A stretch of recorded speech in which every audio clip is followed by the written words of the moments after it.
Pahinga muna tayo. Pahinga ako. Okay. Apo na ako. Iba na tumatakbo. Asa ba tayo?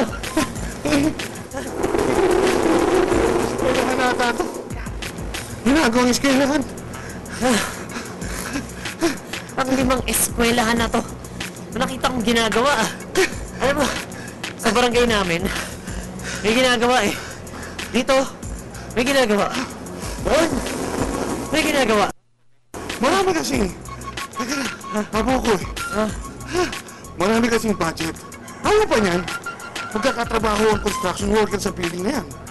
Tapos, yung nagtitinda ng sagot, gulaman. Yung turong, di ba? Marami ang nakikinabang.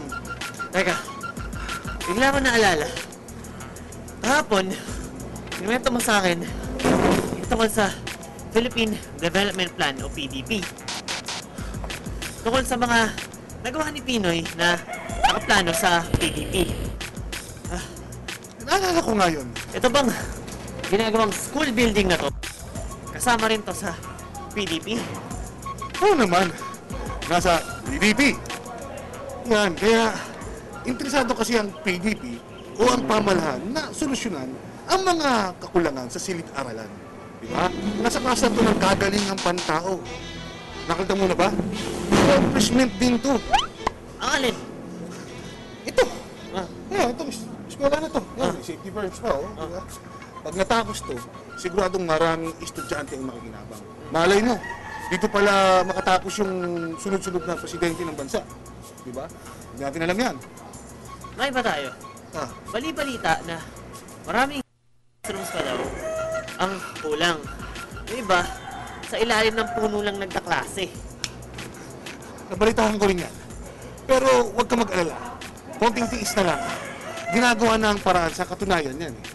Sabi ng Department of Education, o DepEd, bago matapos ang 2013, ang 66,800 classrooms na kulang, mapupunan na bago matapos ang taong ito. Hindi imposible? Posible ang dating imposible. Siya nga. Walang imposible. Pero teka, wala bang iba? Kasi yan lang yung na-accomplish ni Pinoy sa simula. Ay, simula naman po siya sa pwesto. Oo. Ay, hindi napakarami. Nakikita mo yung babae na yun. Oh. Sino naman yan? Siya, si Aling Norma. At isa lang siya sa posibleng makinabang sa 12.61 billion pesos ng 2013 budget para sa PhilHealth contribution ng pinakamahirap na pamilya sa bansa. 12.61 billion?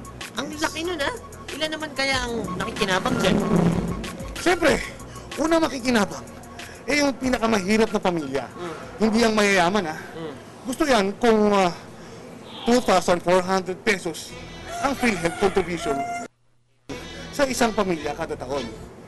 Ang 12.61 billion na budget ay makakapag-enroll ng 5.3 million na pamilya sa PhilHealth. 5.3 na milyong pamilya. Ganon karami.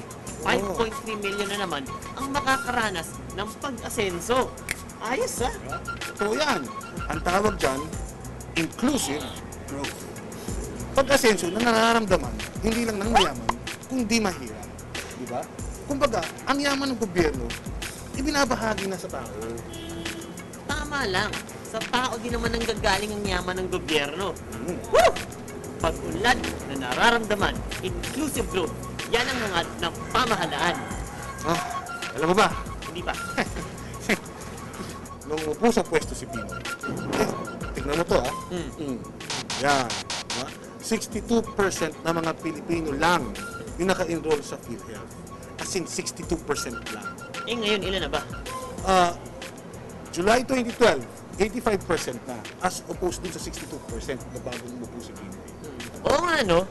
Kasi sa Syntax Law, bahagi ng karagdagang buwis na ipinapataw sa alak at sigarilyo ay mapupunta sa pangangailangan ng kapwa natin Pilipino. Ayos, di ba? Yes, yan ang nagagawa ng Syntax. Totoo yan. Win-win talaga. Yan yung tunay na sitwasyon para sa tayo. Diyan ba kayo tumambay? Mabagsakan kayo dyan ng debris. Maka-debre ah. Spell mo nga, kuya. Spell mo. Hindi, mamaya tira-tira ng harap box. Mas kayo dyan. Para Tapos mahirap i-spell yung hollow blocks. Kung makapagsalita yun. Oh, ang daming derbies dito. Dali.